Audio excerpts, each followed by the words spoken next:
Good morning everyone, good afternoon सारे बच्चों को। क्या मेरी आवाज आ रही है सबको?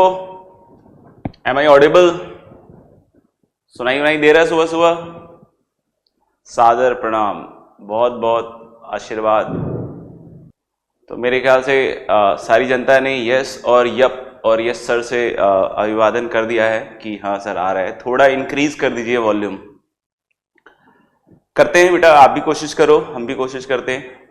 दोनों तरफ से कोशिश होगी तो जरूर कुछ ना कुछ अच्छा ही होगा। तो आई थिंक लास्ट क्लास में हम लोगों ने कुछ होमवर्क्स वगैरह किए थे। और कैसी चल रही है पढ़ाई? पढ़ाई चल रही है या फिर लॉकडाउन में बाकी सारे कार्यों में अपना समय व्यतीत हो रहा है? गुड। पद्माक्ष खंडेलवाल खुश रहें। हाँ, पढ़ाई के साथ साथ हाथ धोना बहुत जरूरी है, बिल्कुल सही बात है।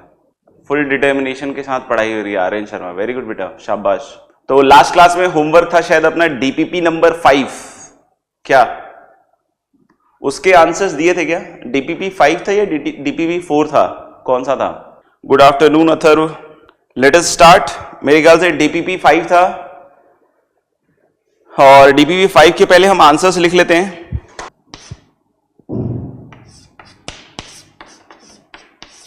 फर्स्ट का ए, second is Delhi, D, third is C, Calcutta, fourth answer is 32, fifth answer is 0, sixth का आंसर 4,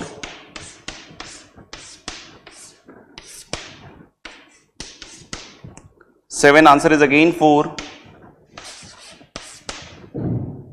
8 का 8,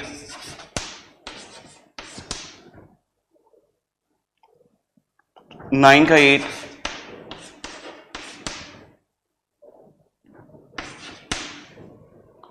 और 10 का 0।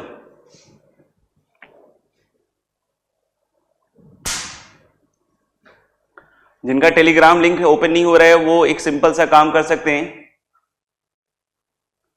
कि टेलीग्राम जो आपने डाउनलोड कर रखा है उसमें आप सर्च कीजिए न्यूक्लियस मैथ्स नर्चर ग्रुप के नाम से। तो आपको न्यूक्लियस मैथ्स नर्चर ग्रुप उसमें दिख जाएगा और फिर आप उसको ज्वाइन कर लीजिए, ठीक है। इन केस अगर टेलीग्राम लिंक किसी का ओपन नहीं हो रहा है किसी भी वजह से, तो वैसे तो सारे बच्चे मेरे ख्याल से ज्वाइन कर चुके हैं ऑलमोस्ट, बट फिर भी जिनका रह गया हो वो टेलीग्राम ऐप जो है वो डाउनलोड कीजिए और उसमें क्या सर्च करेंगे, न्यूक्लियस मैथ्स नर्चर, तो मैथ्स का ग्रुप आ जाएगा और उसको आप ज्वाइन कर लीजिए। बहुत सिंपल विधि, कहीं भी दिक्कत नहीं आएगी।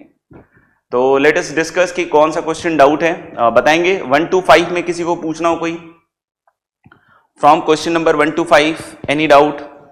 क्वेश्चन नंबर 1 to 5 में कोई डाउट हो? क्वेश्चन नंबर 4 ऑलरेडी मैंने एक बार बता रखा है वैसे तो, बट देख लीजिए किसी को दिक्कत आ रही है अभी भी तो।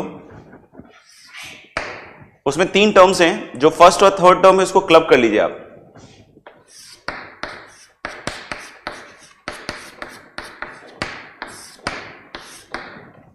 थर्ड और फर्स्ट टर्म जो है उसको क्लब कर लीजिए। तो 8 इंटू 7 प्लस 5 रूट 2 की पावर 1/3 है, ठीक है, और प्लस 8 इंटू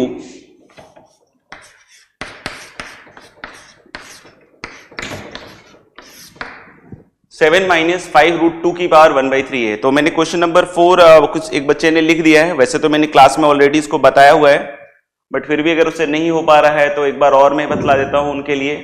तो हम लोग बोल रहे हैं फर्स्ट और थर्ड टर्म में से 8 कॉमन ले लीजिए, 7 प्लस 5 रूट 2 की पावर 1/3 और प्लस 7 माइनस 5 रूट 2 की पावर 1/3। ये देख सकते हो 8 कॉमन आ जाएगा, 8 इसके प्रोडक्ट में भी इसके प्रोडक्ट में, तो 8 क्या आ जाएगा कॉमन। इस टर्म को हम लोग ए मान लेते हैं, इस टर्म को हम लोग क्या मान लेते हैं, ए।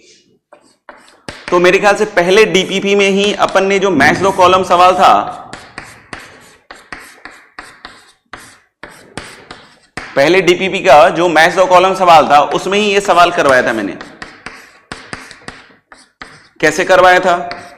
किसी बच्चे को याद है तो कमेंट बॉक्स में लिख के बताए। याद आ रहा है किसी को कि हम लोगों ने सवाल कैसे किया था? फर्स्ट डीपीपी में ही मेरे ख्याल से मैथ्स द कॉलम में था सवाल, फर्स्ट या सेकंड डीपीपी जो भी होगा, ये फर्स्ट ही डीपीपी था शायद। तो क्या किया था हम लोगों ने इसमें? Anyone? Cubing, very good, cube करना है, क्यूबिंग, नॉर्मल क्यूब किया था, वेरी गुड बेटा। तो मेरे ख्याल से बहुत सारे बच्चों को याद है कि हम लोगों ने पूरे का क्या किया था? Cube, very good. तो हम लोगों ने दोनों साइड क्यूब करेंगे, तो ए क्यूब, और इसको आप एक टर्म x बोलिए और इसको y बोलिए, सिर्फ बोलिए, लिखने की जरूरत नहीं है। तो मेरे ख्याल से इधर क्यूब करोगे तो a क्यूब और इधर x प्लस वाई का whole cube. x plus Y का होल क्यूब क्या होगा? x cube. x क्यूब मतलब इसका क्यूब, इसका क्यूब क्या हो गया? 7 प्लस 5 रूट 2, ठीक है ना। x प्लस वाई का होल क्यूब, तो इसका क्यूब किया तो 7 प्लस 5 रूट 2, इसका क्यूब करोगे प्लस क्या होता है? 3xy। 3xy में करोगे तो इन दोनों का प्रोडक्ट आ जाएगा, इन दोनों का प्रोडक्ट देख लेना, पावर 1/3 है तो पावर तो सबके ऊपर 1/3 चला जाएगा, ये बन जाएगा 49 माइनस 50, कितना हो जाएगा? -1 का क्यूब रूट, दैट इज -1, तो 3, और इसका प्रोडक्ट हो गया -1 और इनटू इन्हीं दोनों का सम, तो इन दोनों का सम तो किसके बराबर है? a। तो एक बार इसको फिर से एक्सप्लेन कर देते हैं, इसका क्यूब प्लस इसका क्यूब, ये लिख दिया, प्लस 3 टाइम्स इन दोनों का प्रोडक्ट होगा, वो -1 की पावर 1/3 आ जाएगा, और फिर इन दोनों का सम, तो इन दोनों का सम किसके बराबर है? a। तो ये 5 रूट 2 कट जाएगा और a cube plus 3a minus 14 equal to 0, और फिर बोला था मैंने कि हिट एंड ट्रायल से आप चेक करना a की वैल्यू क्या आ जाएगी? 2। तो मेरे ख्याल से अगर इसकी वैल्यू 2 आ गई तो इस टर्म का वैल्यू हो गया 8 into 2, that is 16। Perfect cube बना के भी कर सकते हैं, लेकिन उसमें जनरली बच्चों को दिक्कत इसलिए आती है क्योंकि 4 टर्म है। जैसे परफेक्ट स्क्वायर बना के हम स्क्वायर रूट्स निकालते थे, a square plus b square plus 2ab, तो उसमें 3 टर्म में सेट करना पड़ता था। अब क्यूब में 4 टर्म्स आएंगे, आपको उसमें थोड़ा और दिमाग लगाना पड़ेगा, तो ज्यादा बेटर मेरे को ये लगता है। बाकी आपके ऊपर भी है कि अगर आप परफेक्ट क्यूब बनाने में आपका बढ़िया है तो कर सकते हैं आप उसको, कोई दिक्कत नहीं है। तो a इक्वल टू 2 आ जाएगा, और ऐसे ही रूट 56 वाले टर्म को भी आप कर सकते हो उसको t मान के। तो मेरे ख्याल से वो सबने कर लिया होगा, ठीक है ना। एक बच्चे ने 4 के बाद 5 भी लिख दिया है, तो बेटा आपको एक बार फिर से बतलाना चाहूंगा कि आप इसको देखें एक बार, और क्वेश्चन नंबर 5 भी एक बार देखिए, दोनों सेम तरह के क्वेश्चन है। अगर आप 4 सीख सकते हो अगर इससे, ठीक है, तो 5 भी मेरे ख्याल से आपको बहुत आसानी से आना चाहिए, ठीक है। तो मेरे ख्याल से 4, 5 दोनों एक जैसे ही सवाल हैं, ठीक है। अब किसी को 6 से 10 में पूछना हो तो बताएंगे, फ्रॉम क्वेश्चन नंबर 6 to 10 किसी बच्चे को पूछना हो।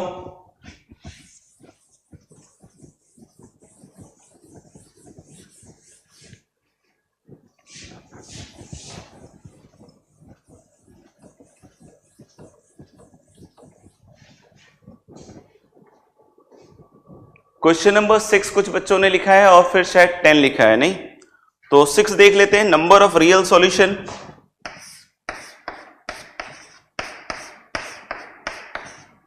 इस तरह के सवाल को देखते ही दिमाग की बत्ती बिल्कुल जल जानी चाहिए, मतलब वैसे नहीं कि बिल्कुल जल जाए, मतलब ऑन हो जाना चाहिए। काफी सिंपल सवाल है, लास्ट क्लास में भी एक इससे अच्छे लेवल का सवाल मैंने करके दिखाया था आप लोगों को।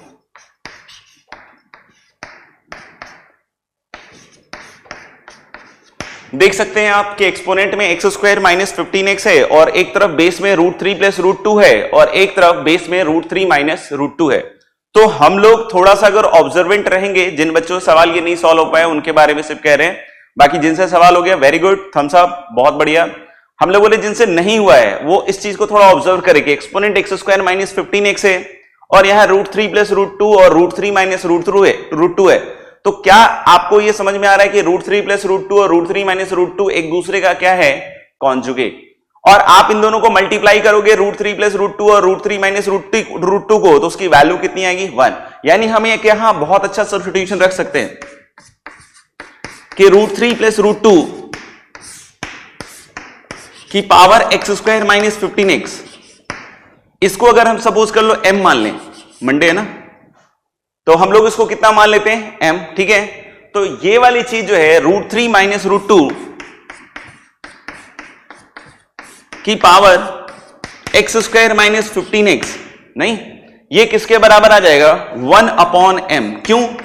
क्योंकि √3 प्लस √2 और √3 माइनस √2 ये एक दूसरे का रेसिप्रोकल है, इन दोनों का प्रोडक्ट किसके बराबर होता है? 1। तो अगर हम इन दोनों का प्रोडक्ट देखेंगे इधर की साइड, तो इनका प्रोडक्ट 1 की power x square minus 5x 15x होगा, दैट इज 1। तो अगर ये m है तो ऑफ कोर्स ये किसके बराबर होगा, 1 अपॉन m। मेरे ख्याल से मैंने अपनी बात आप तक पहुंचा दी है। अब ये क्वाड्रेटिक बन जाएगा, m plus 1/m equal to 2√3। इस क्वाड्रेटिक को सॉल्व करना, मेरे ख्याल से एक तो आ जाएगा शायद √3 प्लस √2 और एक शायद आ जाएगा √3 माइनस √2। सॉल्व करके देख सकते हैं हर एक बच्चे, मेरे ख्याल से √3 प्लस √2 आ जाएगा, एक आएगा √3 माइनस √2। तो एक बार √3 प्लस √2 रख लेना यहां पे, तो x स्क्वायर माइनस 15x 1 हो जाएगा, और √3 माइनस √2 रखोगे तो x स्क्वायर माइनस 15x क्या ले लोगे, -1। मेरे ख्याल से उसके बाद आप इसको सॉल्व कर सकते हैं। ठीक है, आगे कोई सवाल 7 से लेकर 10 तक के बीच में। एक 10 नंबर आया था, 10 के अलावा कुछ है तो बता दें।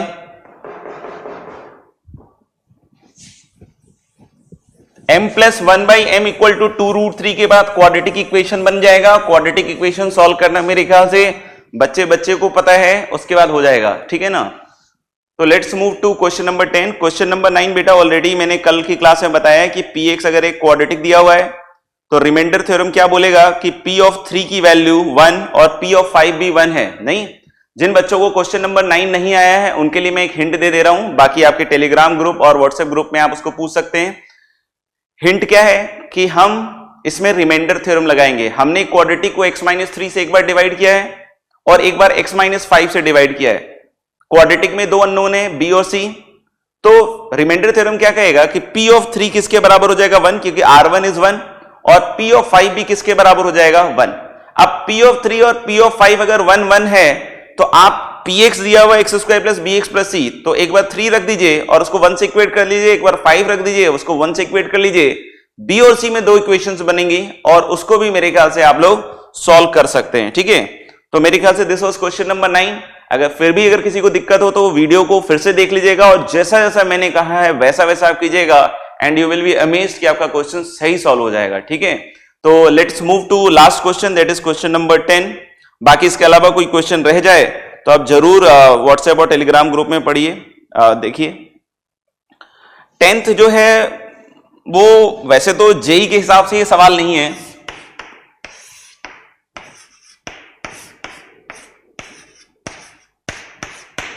JEE does not have flavour like this कि क्यूब रूट को वो क्यूब रूट के टर्म्स में एक्सप्रेस करवाता हो। ये सवाल एक ओलंपियाड का सवाल है, तो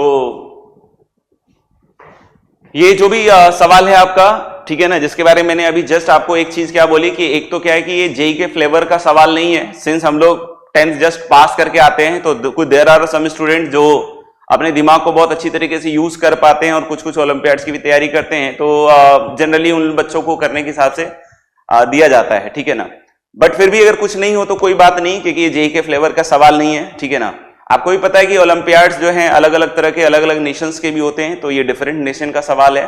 और बहुत सारे सवाल ऐसे भी होते हैं जो कॉन्सेप्चुअल होते हैं और बहुत सारे ऐसे सवाल है जो बहुत ट्रिकी होते हैं और सोचने में बहुत दिक्कत भी आती है। ठीक है, तो शायद ऐसा ही कुछ ये सवाल भी है, लेकिन फिर भी हम लोग आगे बढ़ते हैं। यहाँ पे एक डेटा मिसिंग है, यहाँ पे एक डेटा और देना चाहिए था क्वेश्चन में कि ए और B must be rational number, A और B must be rational number, नहीं तो ये बहुत तरीके से एक्सप्रेस किया जा सकता है। राइट, तो मेरे ख्याल से ए और बी जो है वो रैशनल नंबर है और ये आप लिख लीजिए अपने सवाल में। ठीक है, और हम इसको अब सॉल्व करके देखते हैं। थोड़ा अजीब सा लगेगा सॉल्विंग में, लेकिन आप घबराइएगा नहीं। ठीक है ना, कि इस तरह का सवाल जेईई में जनरली नहीं आता है, तो परेशान होने की बात नहीं है। This was just to create some kind of thrill in studies, right.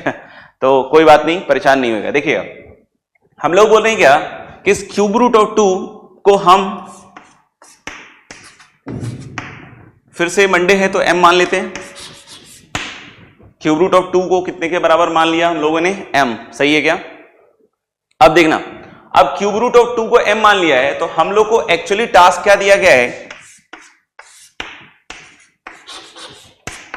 कि क्यूब रूट ऑफ m-1, ये m हो गया, m मान लिया मैंने, तो मेरे को अब टास्क क्या दिया गया है, क्यूब रूट ऑफ m-1 को इस फॉर्म में एक्सप्रेस करो। किस फॉर्म में एक्सप्रेस करो, क्यूब रूट ऑफ m-1 को, ये दिख रहा है ना, इसको अपन ने m मान लिया, m मान लिया तो मैंने क्या कहा, cube root of m minus one को इस फॉर्म में एक्सप्रेस करना है मेरे को। अब देखते हैं क्या कर सकते हैं। तो हम लोग बोल सकते हैं क्या, इसको क्यूब कर दो, तो m क्यूब इज 2, क्या हो गया, m क्यूब 2 हो गया। और हम यहां से m माइनस वन का क्यूब रूट निकालने वाले हैं। क्या निकालने वाले हैं, m माइनस वन का क्यूब रूट। तो यहां से m माइनस वन निकल सकता है। अब पूछोगे सर कैसे निकल सकता है m माइनस वन, तो आप इसमें से एक वन इधर ले जाइए तो आपके पास ये क्लियर हो जाएगा कि इसका एक फैक्टर तो m माइनस वन आ जाएगा। आपको समझ में आया कि हम लोग बोल रहे हैं क्या, हमें m माइनस वन का क्यूब रूट निकालना है। क्या निकालना है, m माइनस वन का क्यूब रूट। तो मैं यहां m माइनस वन निकालने के लिए फाइट मार रहा हूं, तो मैंने एक वन इधर ले गया तो m क्यूब माइनस वन कितना आ गया, 1। अब इसका सिंपल है कि हम इससे एक फैक्टर m माइनस वन निकाल लेते हैं, और इसका दूसरा फैक्टर क्या हो गया, m square plus m plus one. क्या हो गया, m square plus m plus one equal to 1। तो दिस विल बिकम 1 अपॉन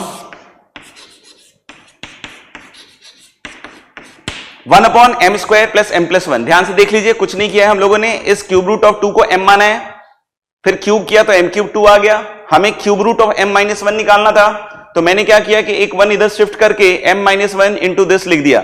अब इसके आगे सुनना, हमें cube root of this quantity निकालना है।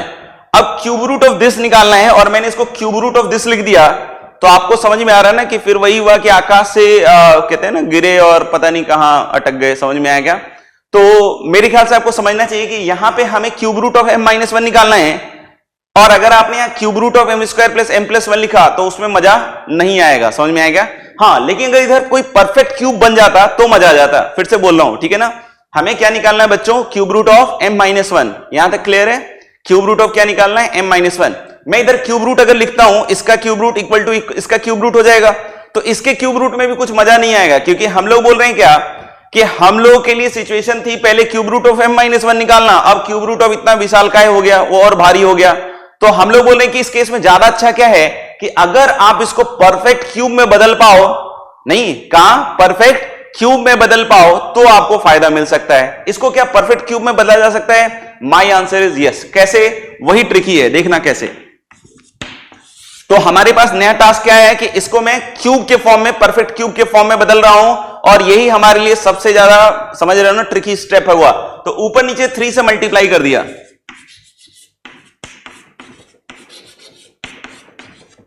ऊपर नीचे किससे मल्टीप्लाई कर दिया, 3 से। तो 3m square plus 3m plus 3, समझ में आएगा, 3m square plus 3m plus 3।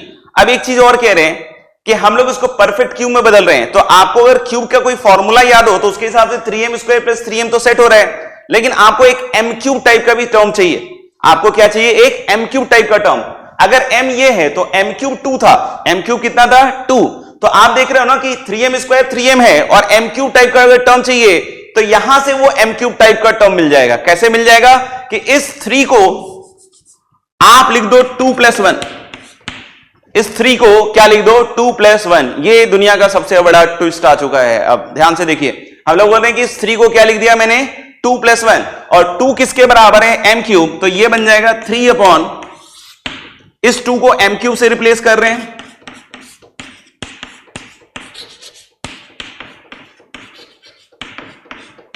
तो m cube plus 3m square plus 3m plus 1। समझ में आएगा? और इस m cube plus 3m square plus 3m plus 1 को आप लिख सकते हो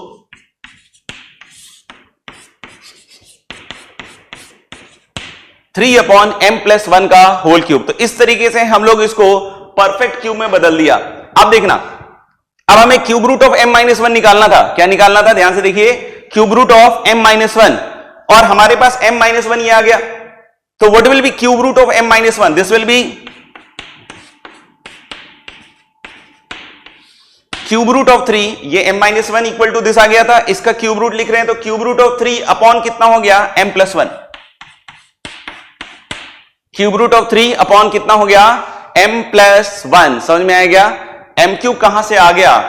तो m क्यूब जैसा कि मैंने आपको बताया था कि 3 लिखा, मल्टीप्लाई डिवाइड किया, तो यहां तक 3 आ गया था, 3 को हमने 2 प्लस 1 लिखा, और यहां से देखिए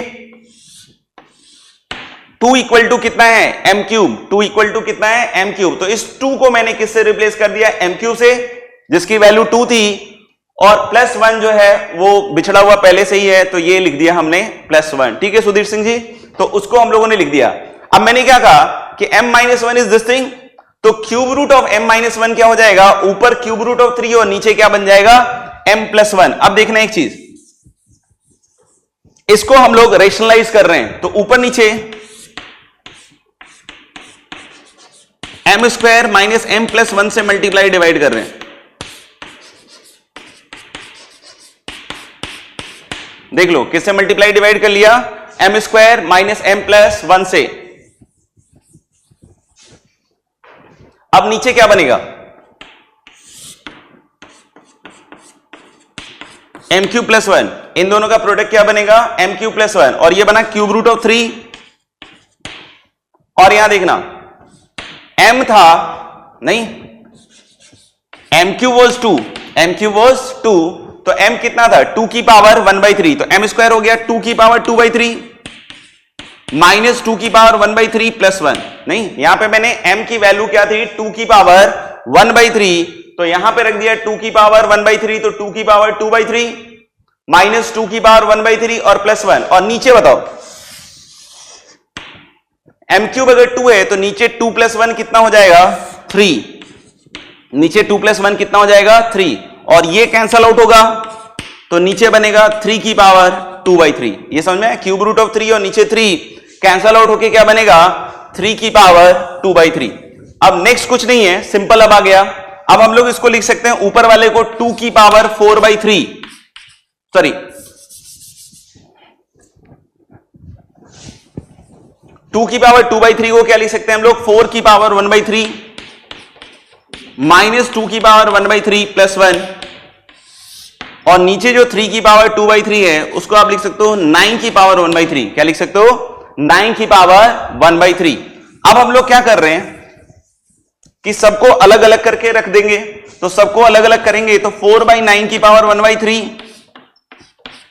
माइनस 2/9 की पावर 1/3 और प्लस 1/9 की पावर 1/3। तो आप देख सकते हो कि इस फॉर्म में ये कन्वर्ट हो गया है, तो इसमें a की वैल्यू आ जाएगी 4/9 और b की वैल्यू आ जाएगी -2/9, क्योंकि इस माइनस साइन को आप कहां ले जा सकते हैं अंदर। तो मेरे ख्याल से जो पूछा गया है उसको आप यूज कर सकते हैं। ठीक है, देख लीजिएगा, तो a की वैल्यू 2/9 और b की वैल्यू क्या आ जाएगी -1/9। तो this was the sorry a की वैल्यू 4/9 और b की वैल्यू -2/9। ठीक है, अगर किसी कोई चीज नहीं समझ में आई तो दोबारा एक बार इसका सॉल्यूशन देखिएगा। उसके अलावा हम लोग लास्ट क्लास में कुछ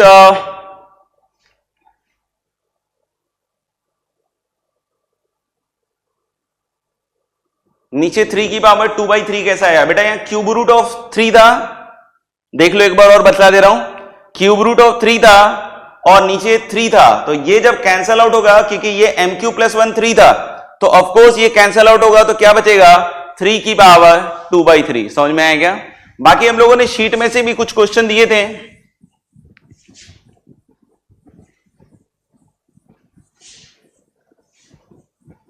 उसको अपन डिस्कस कर लेते हैं। शायद एक्सरसाइज 1 में कुछ सवाल दिए गए थे पहले, लास्ट क्लास में शायद डिस्कस नहीं हुआ था, तो अपन करके देख सकते हैं।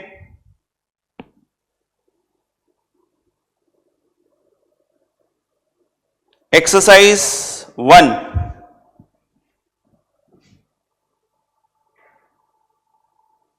क्वेश्चन नंबर 1 से कहां तक था, कुछ कोई याद दिलाएगा। एक्सरसाइज 1 में क्वेश्चन नंबर 1 से कहां तक दिया गया था, क्वेश्चन नंबर 1 से 10 बताएंगे। क्वेश्चन नंबर 1 से 5 में किसी बच्चे को पूछना हो कोई सवाल, ठीक है, क्वेश्चन नंबर 1 से 5 में कोई पूछना हो किसी बच्चे को सवाल, 1 से 5 किसी को ही पूछना हो 1 से 5 में, नहीं तो आगे बढ़ते हैं। 4 बेटा बताया हुआ है परफेक्ट स्क्वायर बनाने के लिए 11 + √112 है शायद, तो मेरे ख्याल से 8 × 32 2 3 ये 4√28 है शायद। करना पड़ेगा मेहनत, ये बच्चे जो बार बार पूछ रहे हैं वो थोड़ा और मेहनत करें। 112 का क्या हो जाएगा 4 × 4 × 7 शायद ऐसा ही होगा, तो ये हो जाएगा 11 + 2 × 2 × √7। तो मेरे ख्याल से इसको लिख सकते हो आप √7 का square plus 2 square plus 2 into root 7 that is 2 plus root 7 का होल स्क्वायर। मेहनत कीजिए बेटा अथर्व, नहीं तो बहुत आगे कठिनाइयां ज्यादा हैं। और कोई 10 तक, क्वेश्चन नंबर 10 तक कोई पूछ रहा हूं। 8 अभी जस्ट थोड़ी देर पहले बताया है कि एक को टी मानेंगे दूसरा 1/t हो जाएगा। मेहनत करें, मेहनत, सब कुछ होता है, सारे सवाल सॉल्व होते हैं। 8 आकाश तिवारी जी, मेरे ख्याल से अभी जस्ट डीबीबी में सॉल्व किया है। मैंने बताया था कि √3 प्लस √2 और √3 माइनस √2 एक दूसरे के रेसिप्रोकल्स हैं। वैसे ही आप देख लीजिए 5 प्लस 2 √6 और 5 माइनस 2 √6 एक दूसरे के रेसिप्रोकल हैं। एक को टी मानिए, एक को 1/t हो जाएगा, अपने आप सॉल्व हो जाएगा। और कोई 10 तक है तो बताएंगे। क्वेश्चन नंबर 6 शायद 2 बार हो चुका है मेरे ख्याल से, जिसको मैंने बताया था a² plus b² plus c² plus 2ab 2bc और 2ca। डुअल सेल्फ 1 में भी आ चुका है एक बार, मेरे ख्याल से मैंने लेक्चर में भी इस तरह का सवाल लिया है, ठीक है ना। तो उसको मेहनत कीजिए, मेहनत नहीं कीजिएगा तो बहुत मुश्किल आएगी। 6 के लिए मैंने बता दिया है, ठीक है ना, वो सब वही a² plus b² plus c² plus 2ab plus 2bc plus 2ca। और कोई सवाल है तो बताएंगे। Any more questions? Anyone wants to ask? Question number 10 जैसे आ रहा है फिर से अथर्व का, तो थोड़ा सा बच्चा परेशान हो रहे हैं, देख लेते हैं, आ जाओ।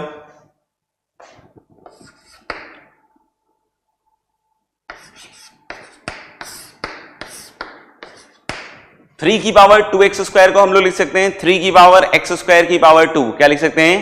3 की पावर x² की पावर 2 माइनस, ये 2 पॉइंट नहीं है, 2 इंटू है, 3 की पावर x² इंटू लिख सकते हो 3 की पावर x प्लस 6 और प्लस 3 की पावर 2 टाइम्स x प्लस 6 है, तो उसको मैं ऐसे लिख सकता हूं, देख लीजिए।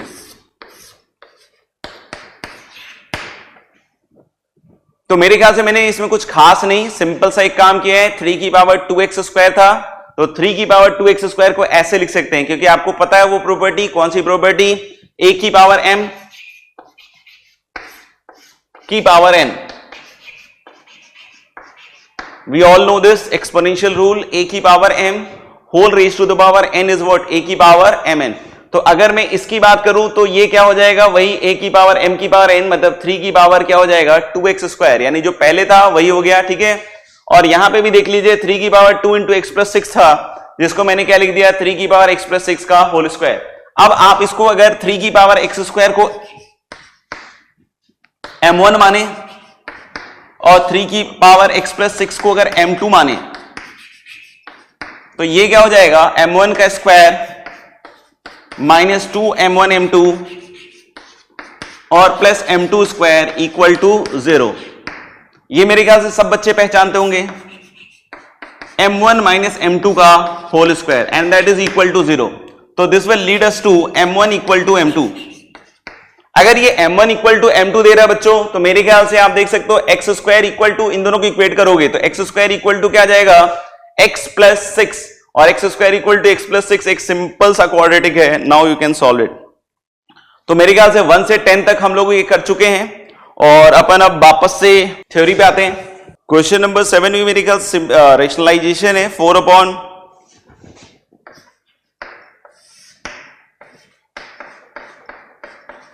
क्लास में भी इस तरह का एक रेशनलाइजेशन का एग्जांपल अपन ने लिया था। इसको मैं बोल रहा हूं क्या? a मान लीजिए, और ये क्या हो गया? b, क्योंकि इसके स्क्वायर में आपको दिख रहा होगा 7 आ जाएगा, ठीक है। तो मैं इसको क्या लिख सकता हूं?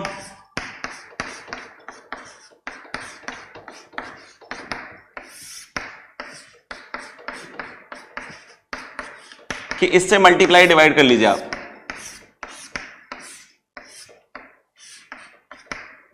देख लीजिए, तो ये दिख रहा है सबको a प्लस बी, और ये क्या दिखेगा? a minus B. So you will write a² minus b²। तो जैसे ही आपने a² माइनस b² लिखा, अपने आप सब खेल खत्म हो जाएगा। समझ में आएगा? 9th जो बच्चे पूछ रहे हैं उनके लिए बिल्कुल सिंपल सी चीज मैं बतलाऊंगा। क्यूब रूट ऑफ a को x मान लीजिए, क्यूब रूट ऑफ b को y मान लीजिए, और क्यूब रूट ऑफ c को क्या मान लीजिए? z। फिर से एक बार बोल रहा हूं, क्यूब रूट ऑफ a को क्या मान लीजिए? x, cube root of b को y और क्यूब रूट ऑफ c को क्या मान लीजिए? z। तो अगर cube root of A plus cube root of B plus cube root of C 0 दिया हुआ है, तो that is effectively what, x plus Y plus Z equal to 0 और x plus Y plus Z equal to 0। तो we all know कि X cube plus Y cube plus Z cube equal to 3xyz। ये समझ में आता है कि अगर x plus Y plus Z अगर 0 है तो x cube plus Y cube plus Z cube क्या हो जाएगा, 3xyz। And what was x, cube root of a, what was y, cube root of b, and what was z, cube root of c। तो ये a plus b plus c equal to आ जाएगा 3 times cube root a cube root b cube root c। दोनों side cube करोगे तो ये जो पूछ रहा है वो हो जाएगा 27abc, जो कि चौथे नंबर पे है आपका। ठीक है, और कुछ ठीक है सबके लिए। तो अब अपन थ्योरी वाले पोर्शन पे आते हैं। मेरे ख्याल से ऑलमोस्ट सारा कुछ अपन ने सॉल्व करके दिखा दिया है, बट फिर भी अगर कुछ रह गया हो तो टेलीग्राम ग्रुप और व्हाट्सएप ग्रुप पे जरूर पूछ लें और अपने डाउट को क्लियर करें। वीडियो को दोबारा से देखिए। तो मूविंग टू थ्योरी पार्ट, हम लोगों ने लास्ट क्लास में कहां छोड़ा था, कुछ याद आ रहा है क्या? शायद फैक्टराइजेशन वाली चीज चालू करने वाले थे हम। डू योरसेल्फ 1 हो गया था, right? Do yourself 1 we have already done. बेटा अगर आप टेलीग्राम ग्रुप में हैं तो चिंता मत कीजिए, व्हाट्सएप ग्रुप पूछने की ज्यादा परेशान मत होइए। आप टेलीग्राम ग्रुप में, जिस भी ग्रुप में हैं आप उस ग्रुप से पूछिए। फैक्टराइजेशन में बताएंगे, फैक्टराइजेशन में बताएंगे type 1, type 2, type 3, type 4, type 5, यानी इलस्ट्रेशन लेके से 15 तक में कुछ पूछना हो, कोई पर्टिकुलर टाइप ऑफ इलस्ट्रेशन पूछना हो तो बताएंगे। हाँ, फैक्टर थ्योरम, रिमाइंडर थ्योरम हो गया था। डू योरसेल्फ में मैंने सारा डिस्कस कर दिया था, डू योरसेल्फ 1 तक। डू योरसेल्फ 1 तक डिस्कस करने के बाद हमारे पास फैक्टराइजेशन वाले क्वेश्चंस हैं और उसके पहले कुछ फॉर्मूले थे, a प्लस बी का whole cube, a minus B का whole cube, a cube plus B cube. इनमें से कुछ पूछना हो या कुछ समझने की जरूरत पड़ रही हो तो वो बतलाएंगे।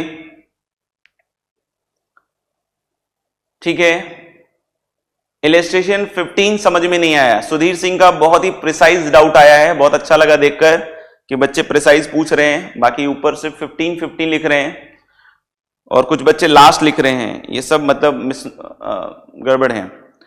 हाँ बताइए भाई, किसी को इन फैक्टराइजेशन वाले फॉर्मूले में कुछ पूछना हो, ये बहुत इंपॉर्टेंट फॉर्मूले हैं। a2 लेकर j तक, a plus B plus C का whole cube, a cube plus B cube plus C cube minus 3abc, ये सारी चीजें अपन को बहुत ध्यान से पढ़नी चाहिए। ठीक है, 15 पे आ जाते हैं। 15 में जो सवाल है वो ऐसा है,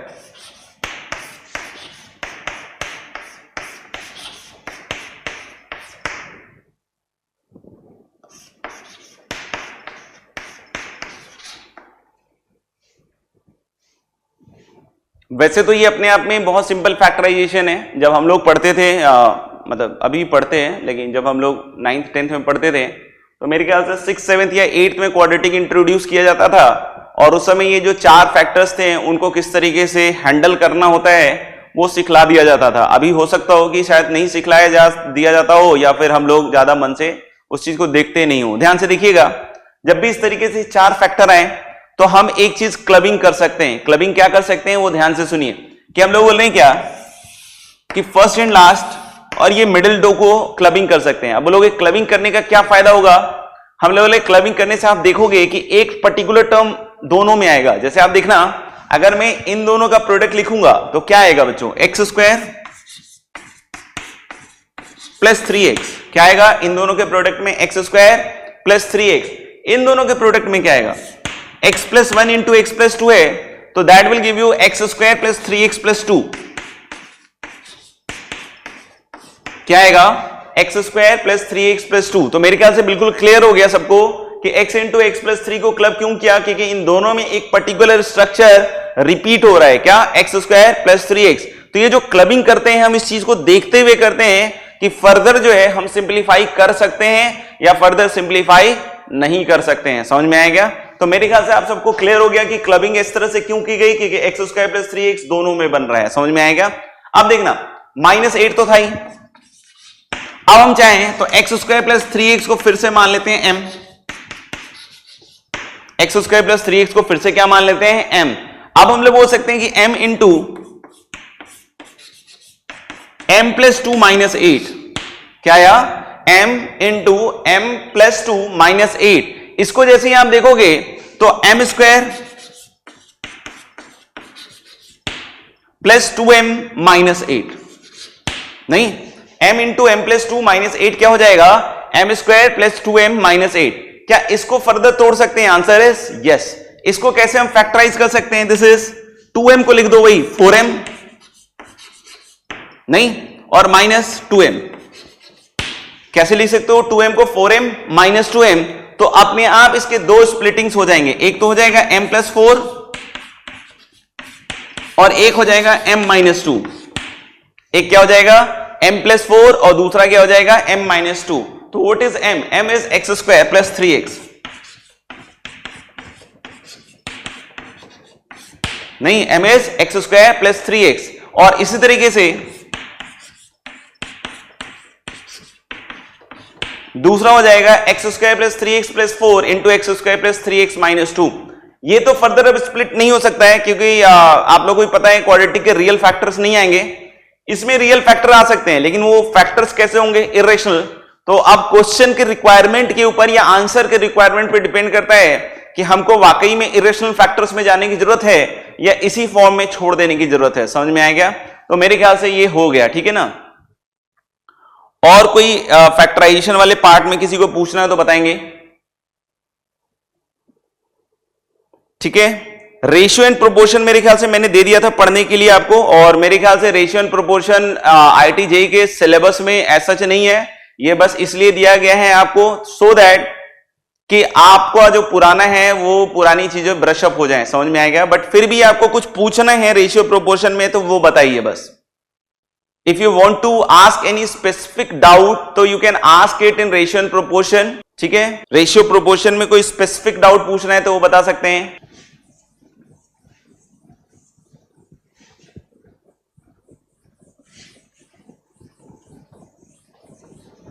तो 10th का टॉपिक है, 10th से पहले का टॉपिक है। अगर रेशियो एंड प्रोपोर्शन में कुछ पूछना हो पर्टिकुलर तो बताइए, नहीं तो फिर आगे बढ़ते हैं हम लोग।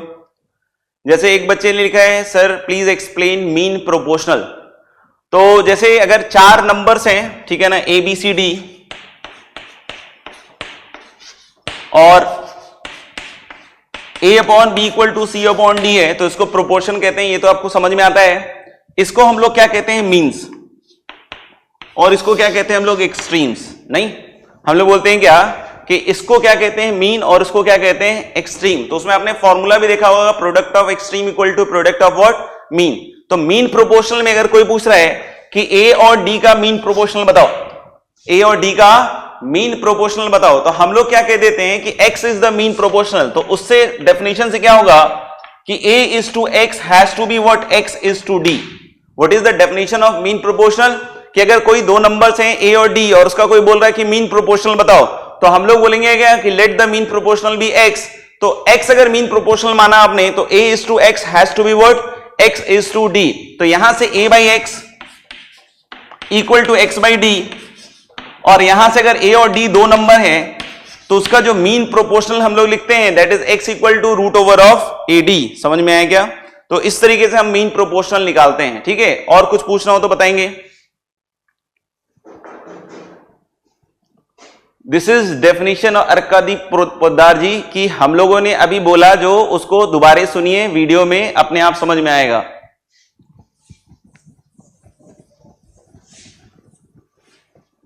आई होप कि वी मस्ट अंडरस्टैंड कि there is a definition thing which must be obeyed, ठीक है। एक्चुअली तो प्लस माइनस आना चाहिए, वो कोई इशू नहीं है, लेकिन जो डिफाइन होता है मीन प्रोपोर्शनल वो सिर्फ और सिर्फ क्या डिफाइन होता है, पॉजिटिव। तो बिल्कुल सही है। और कुछ पूछना है तो बताएंगे। ई पार्ट में जैसे कि बच्चों ने पूछा है कॉम्पोनेंटो डिविडेंडो, तो नाम सब दूसरे देश के हैं, बाकी काम सब बहुत आसान है, ठीक है ना। तो हम लोग बोले क्या कि एक बच्चे ने बोला है सर जोर से बोलो, तो सिंपल आंसर जय माता दी। आगे बढ़ते हैं। देखिए हम लोग बोल रहे हैं क्या कि a upon B equal to C upon D है, ठीक है। तो कॉम्पोनेंडो का मतलब क्या होता है, सुनिएगा ध्यान से। कॉम्पोनेंडो का अब लिख लिया, बहुत लिख लिया बेटा तनिष्क सिंह, इतना लिखोगे तो फिर जिंदगी में कहां आगे बढ़ पाओगे। देखो सुनो, हम लोग बोल रहे हैं क्या कि a upon B equal to क्या लिखा हुआ है, c अपॉन डी। तो कॉम्पोनेंडो में हम लोग क्या करते हैं कि दोनों साइड 1 ऐड कर देते हैं,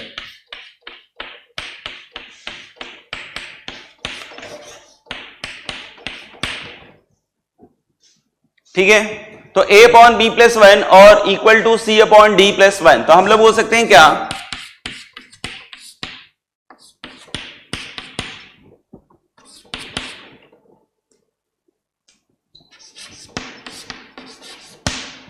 ये चीज आ गई।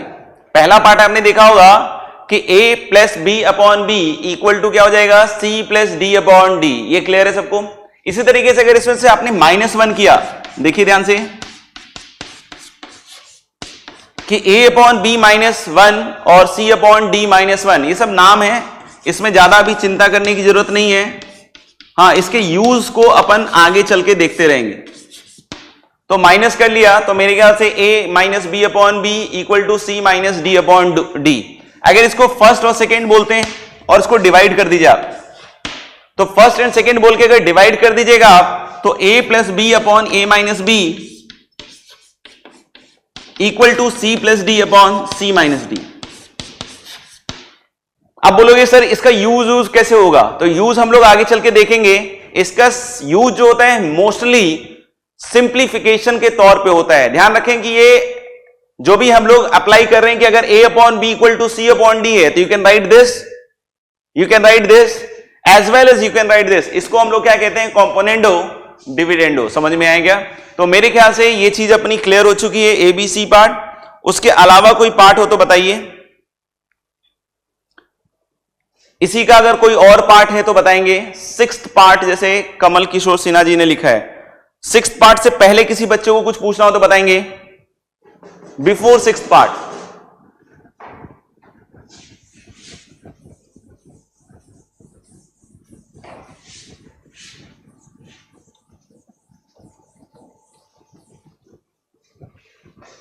सिक्स्थ पार्ट से पहले फिफ्थ पार्ट, बिल्कुल सही है। सिक्स्थ पार्ट से पहले फिफ्थ पार्ट ही होता है।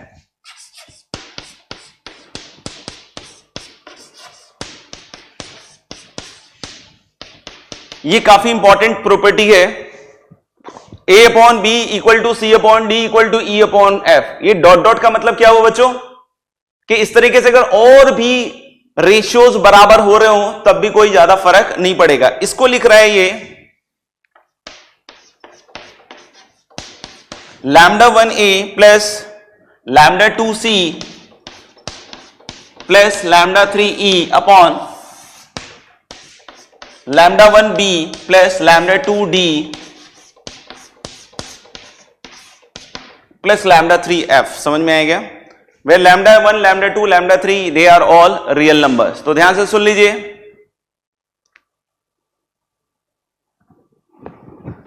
बेटा मैं कोशिश तो बहुत तेज ही कर रहा हूं बोलने की।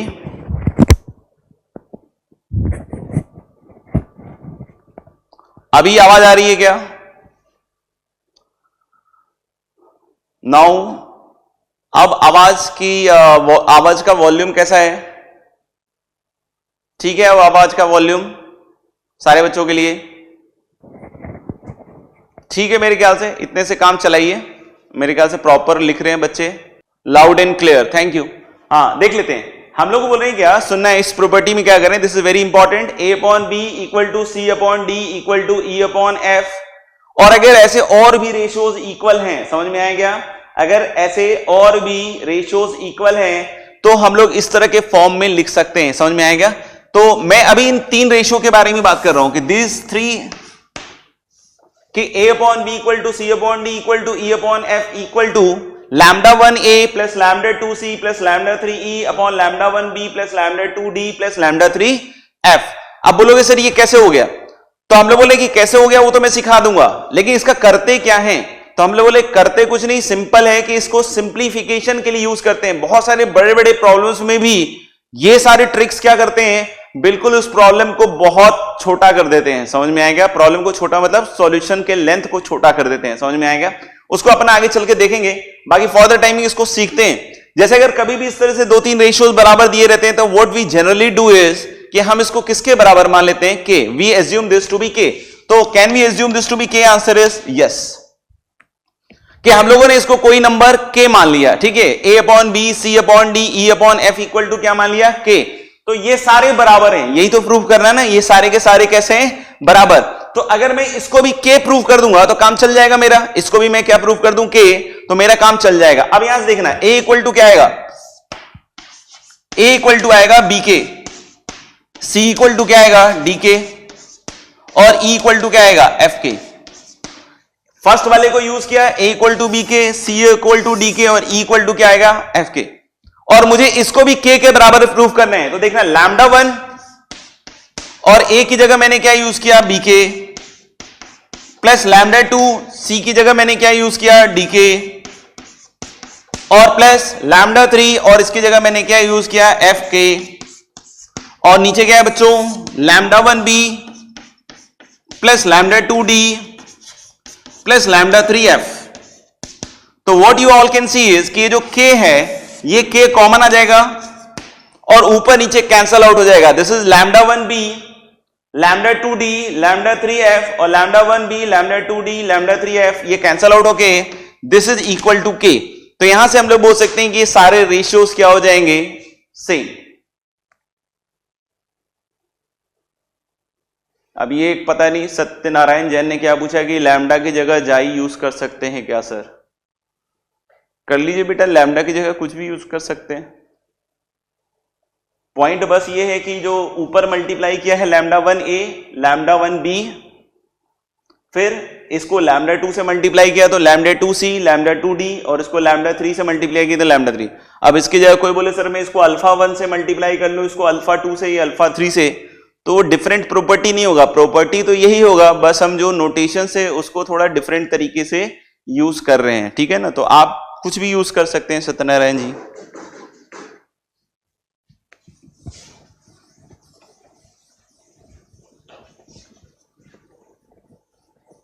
क्या सिक्स्थ पार्ट भी आप लोग ऐसे ही कर सकते हैं क्या? तो बिल्कुल आएगा बेटा, एग्जाम्पल सबके आएंगे, समय का इंतजार करते रहिए, क्योंकि अभी कोई भी एग्जाम्पल करने से कुछ ज्यादा खास फर्क पड़ेगा नहीं। मेरे ख्याल से लास्ट वाले पार्ट में भी ऐसे ही आप k मान लीजिए, और k मानते ही आप देखोगे कि सब आ जाएगा, ठीक है ना। g अपॉन h कहां गया, कौन g अपॉन h बेटा? देख लेना, कहीं चला गया हो तो बुला लो। g अपॉन h कहां गया, मतलब g अपॉन h है कहां, जो जाएगा कहां? पता नहीं क्या बोल रहे हैं मिस्टर तरुण पारिक जी, शायद कुछ एक्स्ट्रा पढ़ रहे होंगे। अच्छा आगे बढ़ते हैं, अब सिक्स्थ पार्ट भी ऐसे ही कर लेना, ठीक है ना। उसको k के बराबर मान लेना फिर से आप, और k मानते ही आप उसको लिखिएगा तो अपने आप मेरे ख्याल से ये बन जाएगा। तो अपन सिक्स्थ पार्ट खुद से करके देख लेंगे क्या? और कोई इलस्ट्रेशन 21 तक पूछना हो किसी बच्चे को तो बताइए, till illustration 21।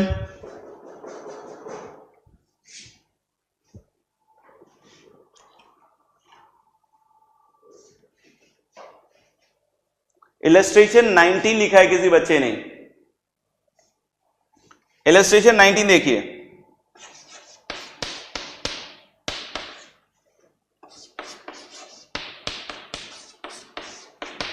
If a upon b equal to c upon d equal to e upon f, then prove that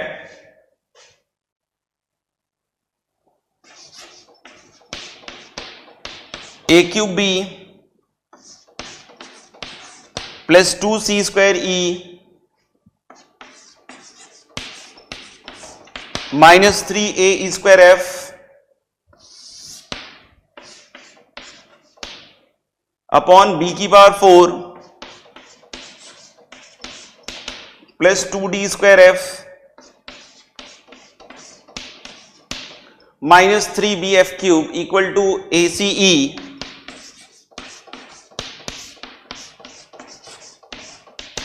upon BDF। देख लीजिए एक बार,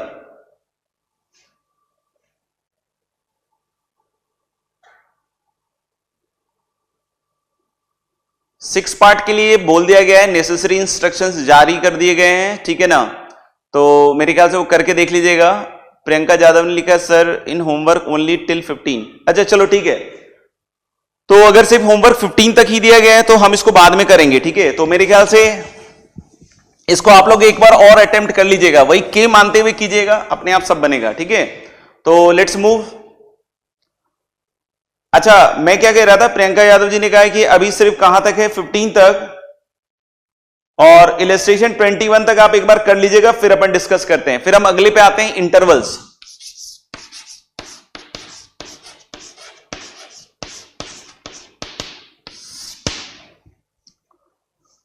इसको देख लेंगे, ठीक है ना। जिनको आता है अच्छी बात है, जिनको नहीं आता है वो ध्यान से सुनिए इंटरवल्स के बारे में, ठीक है ना। इंटरवल्स सॉल्यूशन किसी भी इक्वेशन को दर्शाने का एक तरीका है। मतलब हम ऐसा सोच सकते हैं कि अगर किसी इक्वेशन का कोई, या किसी इनइक्वालिटी का, इनइक्वेशन का कोई सॉल्यूशन आया है, तो सॉल्यूशन को रिप्रेजेंट करने का तरीका इंटरवल्स हो सकता है। जैसे हम लोगों को याद हो तो हम लोगों ने क्वेश्चन सॉल्व किया था मॉडुलस में, कि modulus of x minus modulus of x minus 2 equal to 2। I hope ज्यादा दिन नहीं बीते हैं और मेरे ख्याल से थोड़ी थोड़ी मेमोरी फ्रेश होगी, और अगर जो बच्चे रिपीट कर रहे होंगे, चीजों को बार बार कर रहे होंगे, उनको शायद थोड़ा थोड़ा याद भी होगा कि जब इस तरह का एक क्वेश्चन था तो हम लोगों ने देखा था, वहां सॉल्यूशन आया था x greater than equal to 2। हम लोगों ने देखा था वहां पे सॉल्यूशन क्या आया था बच्चों, x greater than equal to 2। समझ में आया क्या? तो इसको भी हम लोग इंटरवल के फॉर्म में दिखा सकते हैं। इसको हम इंटरवल के फॉर्म में कैसे दिखा सकते हैं वो अब हम बात कर लेते हैं थोड़ी देर के बाद, ठीक है ना। तो पहले तो हम समझें कि मोटा मोटा तो वैसे दो ही तरह का इंटरवल होता है, बट उसको आप चार पार्ट में डिवाइड कर सकते हो। जैसे एक हम लोग बोलते हैं क्लोज्ड इंटरवल,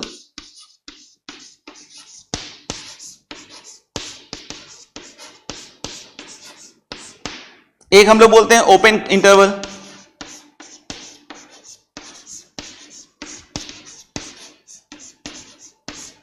नहीं एक हम लोग बोलते हैं क्लोज इंटरवल, एक क्या बोलते हैं हम ओपन इंटरवल, और बाकी semi close semi open type के भी इंटरवल्स होते हैं। समझ में आया क्या?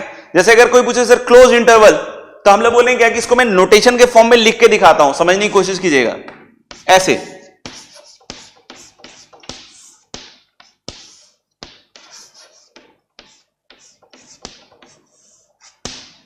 दिख रहा होगा ये अपना जो बॉक्स होता है, ठीक है ना, वैसा ही है कुछ, ठीक है ना। और a कॉमा बी क्या लिखा है मैंने इस तरीके से, बॉक्स a कॉमा बी। इस सिंबल का मतलब क्या होता है, ये वर्ल्ड वाइड ऐसे ही सब अंडरस्टूड करते हैं, ठीक है। तो आप भी उसको वैसे ही अंडरस्टूड कीजिए, ठीक है ना। समझिए मैं क्या बोलने की कोशिश कर रहा हूं कि क्लोज इंटरवल, इसको हम लोग क्या कहते हैं, क्लोज इंटरवल। इसको ध्यान से देख लीजिए, स्क्वायर ब्रैकेट टाइप का जो होता है ना, बिल्कुल आपका उस तरह का ही है, ठीक है। आप देखिए ध्यान से इसको, और हम लोग बोले a कॉमा बी, ठीक है।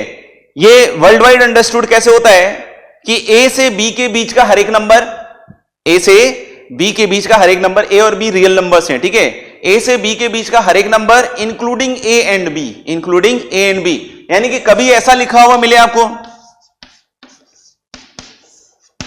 कभी ऐसा लिखा हुआ मिले 2 to 5 और ऐसे क्लोज इंटरवल लिखे मिले, ठीक है ना, 2 to 5 और क्या मिले, क्लोज इंटरवल लिखा हुआ है। तो इसका मतलब क्या होगा, all the real numbers between 2 to 5 including 2 and 5, all the real numbers between 2 and 5 including 2 and 5। इसका मतलब क्या हो गया कि 2 से 5 के बीच का हर एक नंबर इंक्लूडिंग 2 और 5। समझ में आएगा?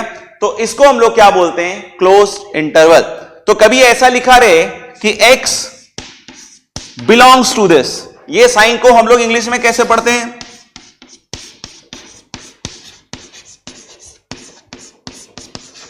इस तरीके से पढ़ते हैं, x belongs to this। मतलब अगर कभी ऐसा हुआ लिखा हुआ मिले आपको कि x belongs to close to से close 5, इसका मतलब क्या हो गया कि x एक रियल नंबर होगा जो 2 से 5 के बीच में इंक्लूडिंग 2 या 5 में से कुछ भी हो सकता है। क्या हो सकता है कि 2 से 5 के बीच में इंक्लूडिंग 2 और 5। Does it include rational number also? It includes all the numbers between 2 to 5। 2 से 5 के बीच में जितने नंबर हैं इंक्लूडिंग 2 and 5, वो सारे नंबर को इंक्लूड करेगा सुधीर सिंह जी, ठीक है। अभी हम लोग बोल रहे हैं ओपन इंटरवल। तो ओपन इंटरवल में हम ऐसे लिखते हैं, ये देख लो, ये पता नहीं कौन सा ब्रैकेट इसको कहते हैं अपन, तो मेरे ख्याल से आपको समझ में आ गया होगा, a कॉमा बी इस तरीके से, ठीक है। तो a कॉमा बी अगर इस तरीके से, तो हम लोग बोल सकते हैं क्या कि this is going to be all the real numbers between a and b। फिर से सुन लीजिएगा, इसका मतलब क्या हो गया, all the real numbers between a and b, all the real numbers between a and b, but a and b are not included, but a and b are not included. फिर से बोलो, इसका सिंबल का मतलब समझ गए, बिल्कुल square bracket type का दिख रहा होगा आपको। इसका मतलब हो गया a से b के बीच का हर एक number including a and b। इसका मतलब ए से बी के बीच का हर एक नंबर, लेकिन ए और बी इंक्लूड नहीं होगा। जब मैं बोल रहा हूं बीच का हर एक नंबर, तो उसके मतलब होता है हर एक नंबर, ऐसा नहीं कि सिर्फ इंटीजर, सिर्फ रेशनल नंबर, सिर्फ irrational number, all the number. समझ में आएगा? तो अगर कोई ऐसे लिख रहा है कि x, इस सिंबल का मतलब मैंने बता दिया बिलोंग्स टू एप्सिलॉन, भी कुछ लोग बोल देते हैं, x एप्सिलॉन क्लोज 2 से क्लोज 5, तो मतलब इसका क्या हुआ कि x is any real number between 2 से 5 के बीच का कोई भी नंबर इंक्लूडिंग 2 एंड 5। और इसका मतलब क्या होगा? a से b के बीच का हर एक number but not including a and b। अच्छा, सेमी क्लोज सेमी ओपन कैसा होगा? तो सेमी क्लोज सेमी ओपन ऐसा होगा बच्चों,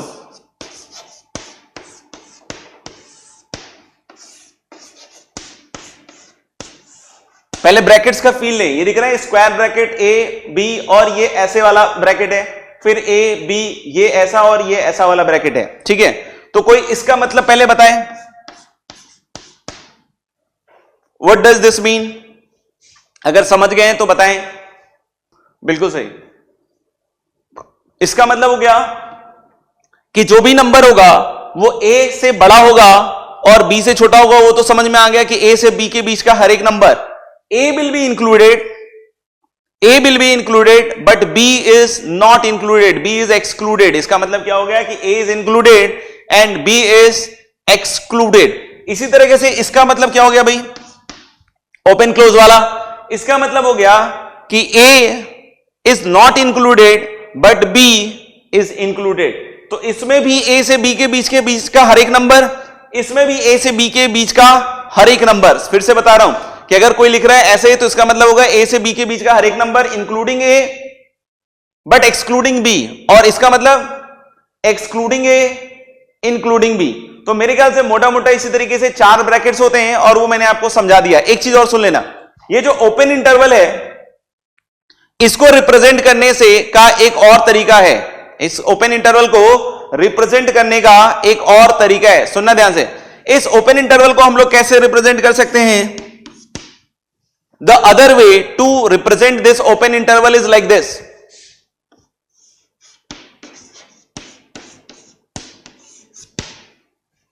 In few books you will see such kind of representations as also। मतलब कुछ किताबों में आपको इस तरह का भी रिप्रेजेंटेशन देखने को मिलेगा, ठीक है?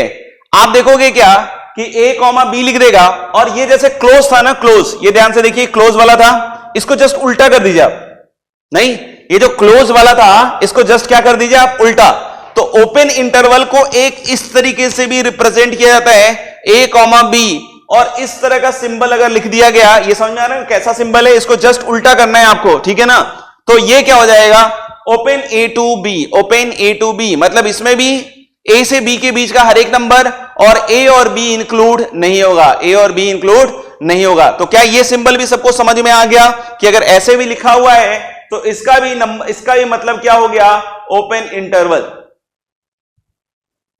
ओपन 2 से 3 एंड ओपन 1 से 4 आर सेम। अर्कादीप पोद्दार जी, आप ही बताइए क्या सेम हो सकता है क्या? ओपन 2 से 3 का मतलब 2 से 3 के बीच का हर एक नंबर, ओपन 1 से 4 के बीच का मतलब हो गया कि 1 से 4 के बीच का नंबर। तो ऑफ कोर्स ओपन 1 से ओपन 4 में ज्यादा नंबर्स इंक्लूड हो रहे हैं, ठीक है? क्या ये वाला नोटेशन सबको क्लियर है?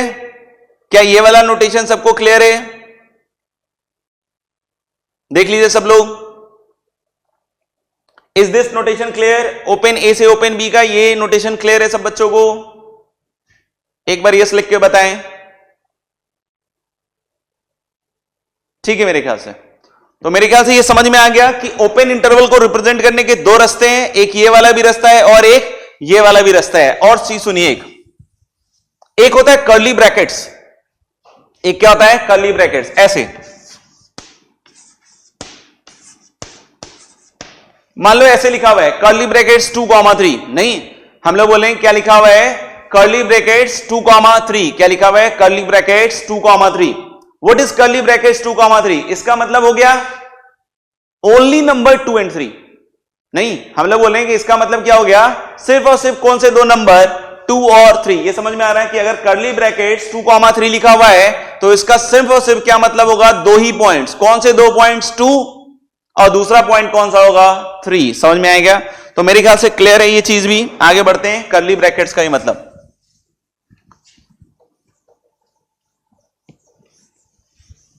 अब अगर इसको कोई बोलता है कि सर इसको इंटरवल के हिसाब से लिख के दिखाइए आप, x greater than equal to 2 का अगर कोई बोलता है इंटरवल के हिसाब से लिख के दिखाइए, तो इसका मतलब हो गया क्लोज टू से इंफिनिटी ओपन। एक चीज का ध्यान रखें कि इंफिनिटी और माइनस इंफिनिटी हमेशा जब भी लगेंगे ओपन ब्रैकेट्स ही लगाएंगे, समझ में आएगा। ऐसा कुछ किताबों में आप क्लोज भी देख सकते हो, लेकिन वो आपके रेफरेंस में आएगा नहीं, लेकिन वहां पे कन्वेंशन अलग है। हम लोग जो कन्वेंशन फॉलो करते हैं उसमें सिंपल सी चीज है कि इंफिनिटी हम लोग या माइनस इंफिनिटी हमेशा क्या रखते हैं, ओपन। और उसका सिंपल सा लॉजिक हम लोग ये देते हैं कि infinity is not a number, infinity is a concept. What kind of concept is infinity? Infinity is larger than the largest, मतलब जो भी आप बड़ा से बड़ा नंबर सोचो उससे ही बड़ा। तो इंफिनिटी एक नंबर नहीं है, इंफिनिटी क्या है, कॉन्सेप्ट है। इंफिनिटी कॉन्सेप्ट कैसा है कि this is larger than the largest, मतलब whatever large number you can think, उससे भी बड़ा नंबर, समझ में आएगा। तो आप इसको बिल्कुल क्लियरली समझ सकते हैं कि इंफिनिटी कोई फिक्स नंबर नहीं है, तो उस पर कभी भी क्लोज नहीं लगेगा। और हम इसको कैसे लिखेंगे, क्लोज टू से इंफिनिटी ओपन, समझ में आएगा।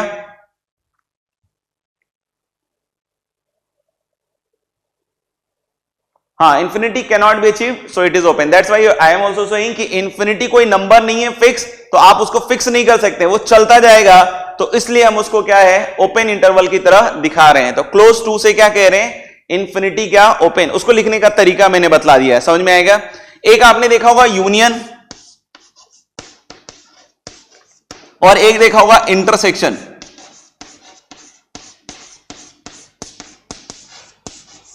जैसे अगर मान लीजिए दो सेट है ए और B, set is well defined collection of objects. What is set? Set is collection of well defined objects. Set क्या है? Collection of well defined object, समझ में आएगा। तो ए और बी अगर दो सेट है, समझ में आएगा, तो हम लोग बोल रहे हैं क्या कि what is union, what is intersection. तो पहली चीज कि यूनियन का सिंबल ऐसा है और इंटरसेक्शन का सिंबल ऐसा है। नहीं, यूनियन का सिंबल ऐसा है और इंटरसेक्शन का सिंबल ऐसा है। अगर कोई बोलता है A union B, what does this mean? सुन लीजिए ध्यान से, बिल्कुल एक लाइन का है। तो अगर कोई पूछ रहा है ए यूनियन बी क्या है, तो हम लोग बोले ए यूनियन बी एक सिंपल सी चीज है कि एक नया सेट होगा। क्या होगा? ए यूनियन बी एक नया सेट होगा जिसमें ए के भी एलिमेंट्स होंगे और बी के भी एलिमेंट्स होंगे, समझ में आएगा। हम लोग बोल रहे हैं क्या कि ए यूनियन बी एक नया सेट होगा, और ये सेट कैसा होगा जिसमें ए के हर एक एलिमेंट इंक्लूड होना चाहिए और बी का भी हर एक एलिमेंट इंक्लूड होना चाहिए। तो हम लोग बोल सकते हैं क्या कि अगर ए है,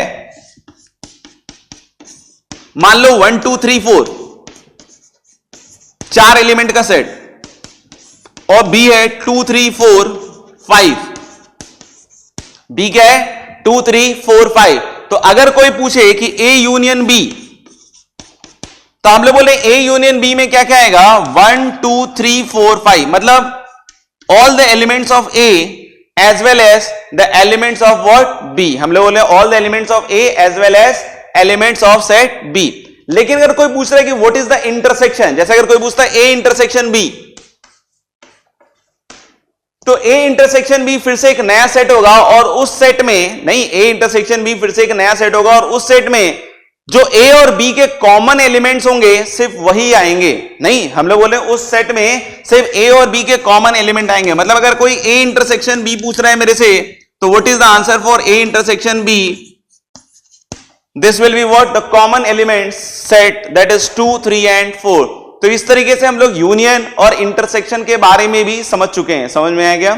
आगे हम लोग कुछ उसमें होमवर्क दे रहे हैं, बाकी इसको आप कंप्लीट कीजिए, फिर अपन अगली क्लास में मिलते हैं। एक तो क्या है कि आप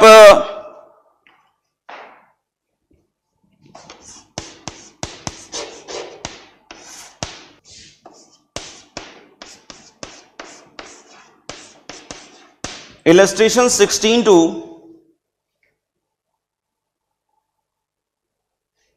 इलस्ट्रेशन 22, इलस्ट्रेशन 16 टू इलस्ट्रेशन 22,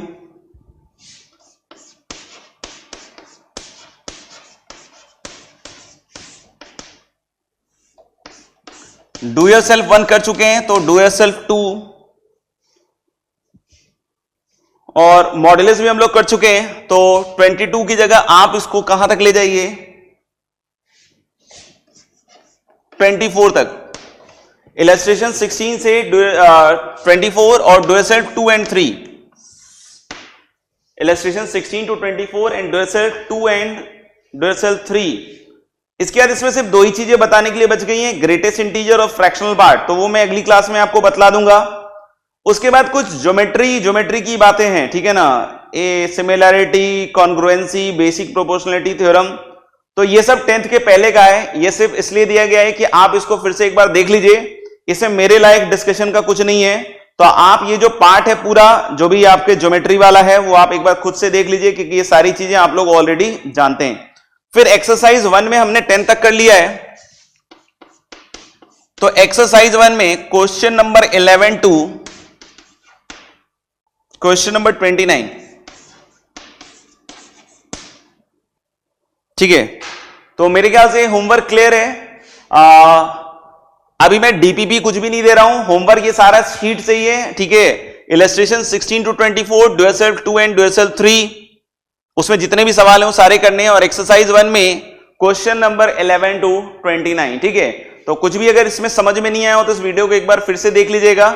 अभी तक जितनी भी चीजें हम कर रहे हैं ऑलमोस्ट सारी चीजें 10th या 10 से पहले जानते हैं आप, ठीक है ना, फिर भी मैंने उसको अपनी तरफ से बताने की कोशिश की है, ठीक है। तो मिलते हैं फिर अपन अगले सेशन में। Till then bye bye, take care and God bless you all, bye.